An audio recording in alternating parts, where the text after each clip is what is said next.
Praise the lord. దేవుడు మనలను ఒక ప్రత్యేకమైనటువంటి విధంగా ప్రతి ఒక్కరిని కూడా సృష్టించాడు. నీవు ఆయన చేసిన పని అయి ఉన్నావు.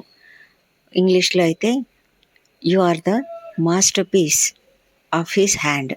ఆయన చేత చేయబడినటువంటి ఒక మాస్టర్ పీస్. ఎందుకంటే అది ఒక ప్రత్యేకమైన వ్యక్తివి. నీవు ప్రత్యేకమైన పర్సనాలిటీస్ కలిగి ఉన్నటువంటి వాడవు, ప్రత్యేకమైన తలాంతులు కలిగి ఉన్నటువంటి వాడవు.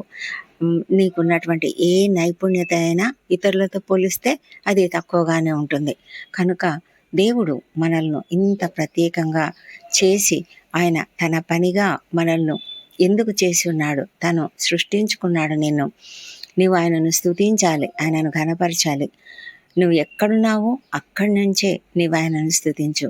నువ్వు ఒక గొప్ప అధికారిగా ఉన్నావా, లేకపోతే ఒక చీఫ్ మినిస్టర్గా, లేకపోతే ఒక ప్రధానమంత్రి, లేకపోతే మంత్రులు, ఐఏఎస్ ఆఫీసర్లు, ఐపీఎస్ ఆఫీసర్లు, బ్యాంకులలో ఆఫీసర్లు, ఎక్కడున్నా సరే, లేదా ఒక చిన్న పని, ఒక చిన్న అటెండర్ పని చేస్తున్నటువంటి వాళ్ళమైనా సరే, ఇంట్లో వంట చేసే వాళ్ళమైనా సరే, పనులు చేసే వాళ్ళమైనా సరే, మనం ఏ పని చేస్తున్నా కూడా ఆ పని కొరకే మనల్ని నియమించాడు అని మనం గమనించుకొని ఆ పనిని బట్టి మనం కృతజ్ఞత కలిగి ఆ పనిలో మనము ఆయనను స్తుతిస్తూ ఉండాలి.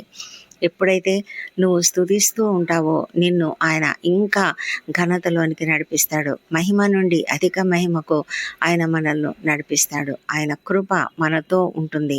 మన ఎడల ఆయన కృప హెచ్చుగా ఉంటుంది.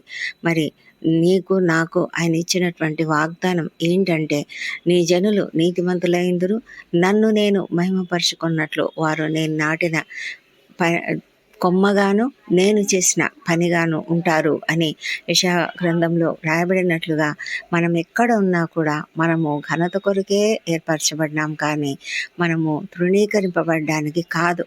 ఒకవేళ ఈ లోకంలో అనేకులు మనల్ని తృణీకరిస్తూ ఉండవచ్చు, మనల్ని అల్పులుగా భావిస్తూ మనల్ని ఇబ్బంది పెడుతూ ఉండవచ్చు, కానీ దేవుని కృపలో మనము ఎల్లప్పుడూ కూడా అధికంగా ఆశీర్వదింపబడిన వారమైనాము.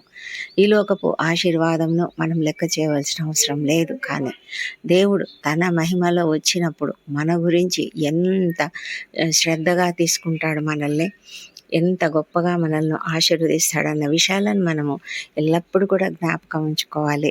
దేవుడు మనల్ని ఘనత కొరకే ఏర్పరచుకున్నాడు. ఆయన మనం చేయాలని కొన్ని సత్క్రియలు ఏర్పాటు చేశాడు. ఆ సత్క్రియలు చేయడానికి మనల్ని ముందుగానే ఏర్పరచుకున్నాడు. కనుక ఆయనకు మహిమ చెల్లిద్దాం.